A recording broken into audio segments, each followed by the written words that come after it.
আমার খুব অল্প বয়স থেকে চুল পাকে, এ নিয়ে বন্ধুমহল ট্রল করে। এমত অবস্থায় লজ্জা থেকে বাঁচার জন্য চুলে কালো কলব ব্যবহার করা জায়েজ হবে কি? কলব ব্যবহার করলে নাকি নামাজ হয় না, এ বিষয়ে জানলে উপকৃত হব। দেখুন, চুলে কোনো কারণে সাদা ভাব যদি ধরে যায়, পাকা শুরু হয়, নবী করিম সাল্লাল্লাহু আলাইহি সাল্লাম বলেছেন, গায়রু হাদার শাইব, তোমাদের এই চুল বা দাড়ি এগুলো সাদা হয়ে গেলে সাদা কালারটাকে পরিবর্তন করবা। পুরোপুরি সাদা না রাখা উত্তম, কিন্তু সাদা রাখলে যে গুনাহ হবে এমন কোনো কথা নাই। ভালো হলে এটাকে কালার পরিবর্তন করা। ওয়াজান্নাবুস সাওয়াদ, কিন্তু কালো কালার থেকে বেঁচে থাকতে হবে। এখন কেউ যদি হাসাহাসি করে করুক, আপনি মেহেদির কালারে কালার করবেন, কিন্তু আপনি কালো কালার করবেন না। কালো কালার করা স্পষ্টত নিষিদ্ধ। এতে বয়স করা যেরকম বয়স লুকানোর চেষ্টা করে, আপনার হয়তো বয়স বেশি হয় না, আপনি বাচ্চা মানুষ, তারপরও চুল পেকে গেছে, ইয়াং মানুষ, তো এরপরেও হাদিসে যেহেতু নিষেধাজ্ঞা আছে, কারণ ডাইরেক্ট উল্লেখ নাই, সেজন্য আপনি কালো কালার পরিহার করবেন। তাতে লোকে যা বলে বলুক, সবর করবেন, জান্নাত তো আল্লাহ এমনি দিবেন না।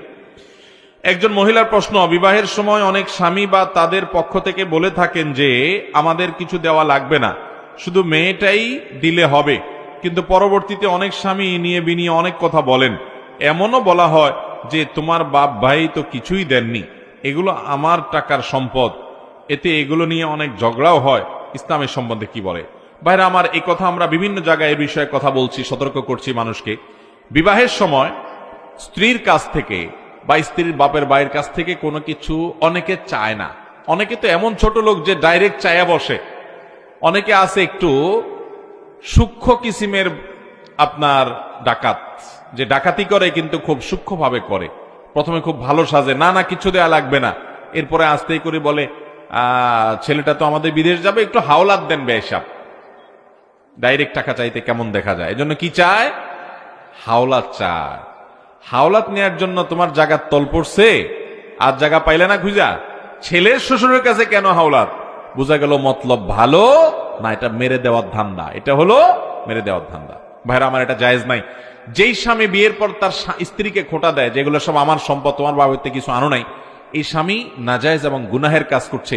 একটা মেয়ে তার পুরো জীবনকে আপনার জন্য সঁপে দিয়েছে, সে তার বাবার বাড়ি থেকে বড় হয়ে আপনার সংসারে সে সবকিছু করতেছে।